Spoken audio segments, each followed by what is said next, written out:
నమస్తే అన్న, అందరికీ నమస్కారం. కువైట్లోని కువైటీ ప్రజల కోసం సాహెల్ యాప్ ద్వారా మరొక కొత్త సేవను తీసుకుని వచ్చినట్లు అధికారులు తెలియజేశారు.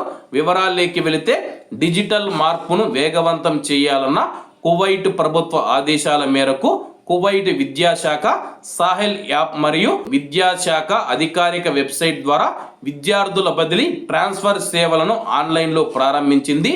ప్రస్తుతం ఈ సేవలు ప్రభుత్వ పాఠశాలలు మరియు స్పెషల్ ఎడ్యుకేషన్ ప్రత్యేక విద్యా పాఠశాలలకు మాత్రమే అందుబాటులో ఉన్నాయి.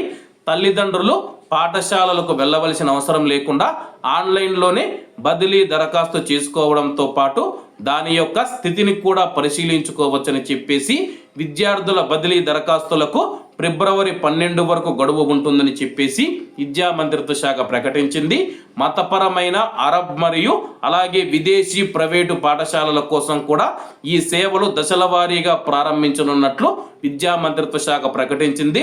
డిజిటల్ సేవల్లో పారదర్శకత, వేగం, సమర్థతను పెంచడమే లక్ష్యమని, ప్రజలకు మెరుగైన సేవలు అందించేందుకు కట్టుబడి ఉన్నామని చెప్పేసి విద్యా మంత్రిత్వ శాఖ స్పష్టం చేసింది. కువైట్లో కరోనా తర్వాత మనం చూసుకుంటే కువైట్ ప్రభుత్వం కువైట్లోని అన్ని సేవలు ఆన్లైన్ ద్వారా ప్రజలకు అందించాలని చెప్పేసి కువైట్లో ఉన్న ప్రజలు తమ యొక్క ఇంట్లోనే ఉండి ప్రభుత్వం అందించే అన్ని సేవలు పొందాలని చెప్పేసి నిర్ణయం తీసుకున్న విషయం అందరికీ తెలిసిందే. ఆ నిర్ణయంలో భాగంగానే కరోనా తర్వాత కువైట్లోని ప్రభుత్వ సేవలన్నీ ఆన్లైన్కి అయితే సాహెల్ యాప్ ద్వారా అయితే తీసుకొని వస్తూ ఉన్నారు. ప్రవాసులకు సంబంధించి కానీ కువైటీ ప్రజలకు సంబంధించి కానీ రాబోయే రోజుల్లో అన్ని సేవలు మేము డిజిటలైజేషన్ చేసి అన్ని సేవలు మొబైల్ ద్వారా మాత్రమే సేవలు అందిస్తాము.